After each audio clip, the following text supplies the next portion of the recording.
Монгол ардын хууч яриа. Мэргэн шовгор.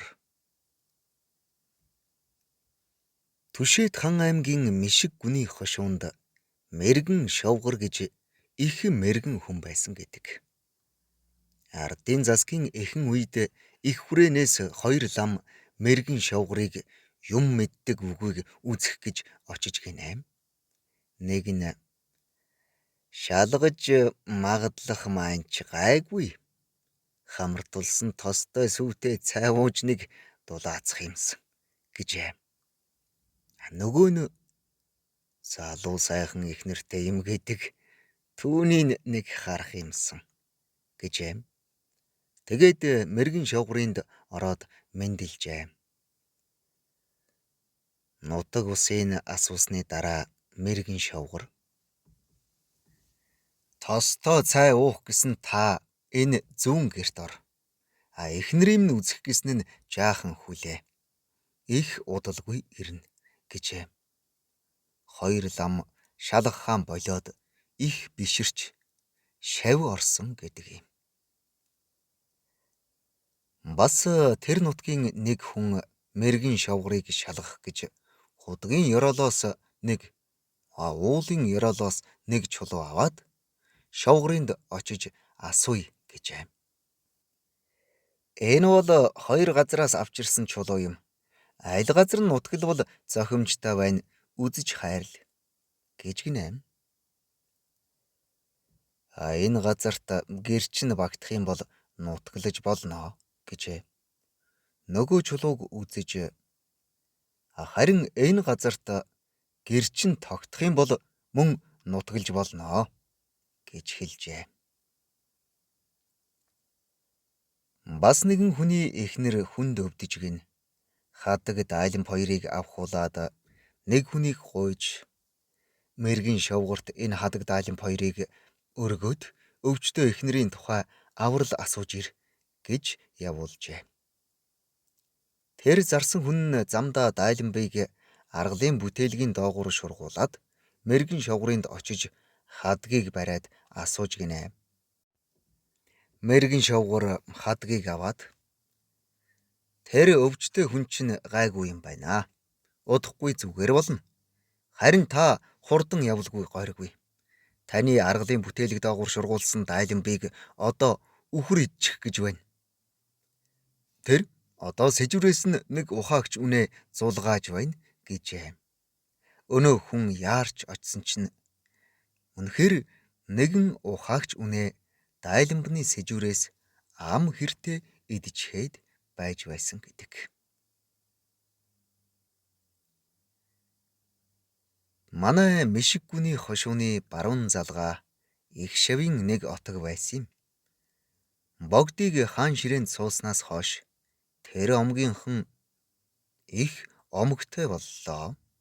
Хэрэг зарга болоход тэдний бурууч зөв болж, зөвч зөв болдог боллоо.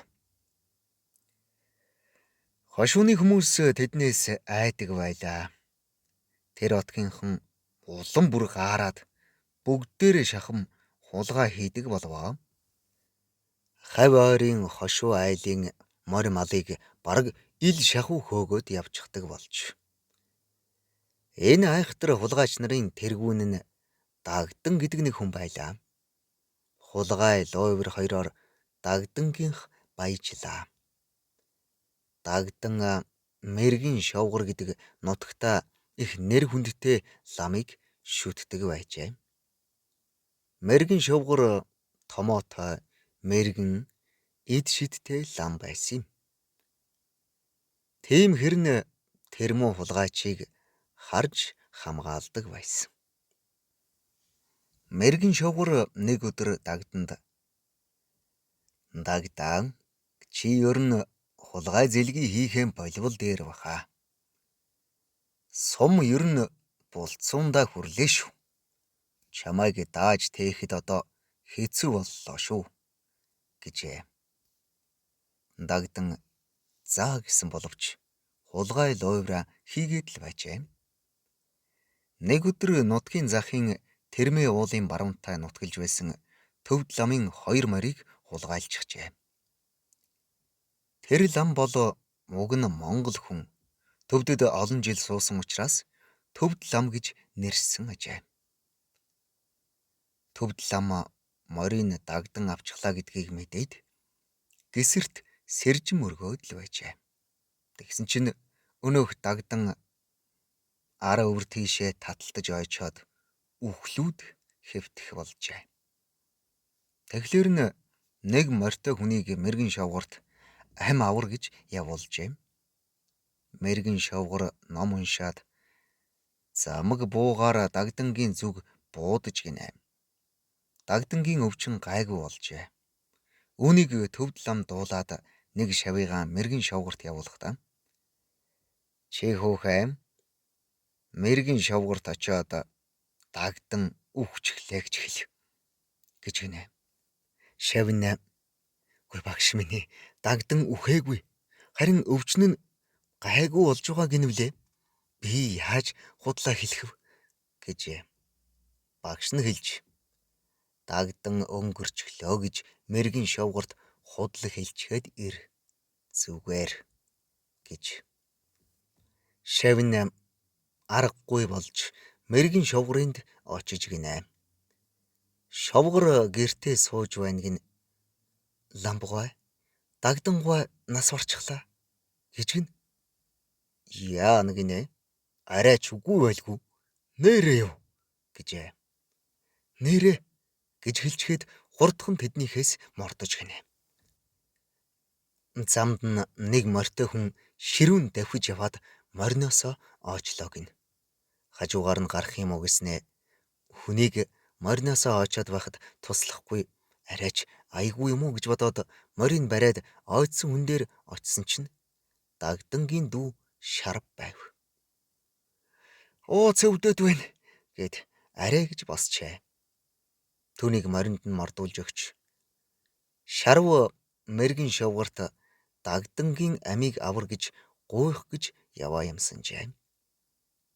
Тэгж бид хоёрыг мөнгөнж байх завсар хойноос нь бас нэгэн морьтой хүн давхиж ирээд "Дагдан өнгөрчлөө" гэж хэлжээ. Тэнхүү тэр хоёр дагдангийн тухай айлтгсанд би түүнд хэлж байсан юм аа. Сум булцуундаа туллаа шүү гэж. Хүний үгэнд орохгүй болохоор одоо яана гэхэв ийм боллоо. Хойд сүнсийг бодхоос биш яах вүлээ гэж байсан гэдэг. Дагданг нас барсанд бид цөмөөрөө баярлаж байсан. Түүнийг мэргэн шавгар аврах гээд төвд лам түүнийг цааш харуулах гээд тэгж мөргөлдөж байсан юм да. Чадалтай улс ч урд Монголд их байсан юм шүү.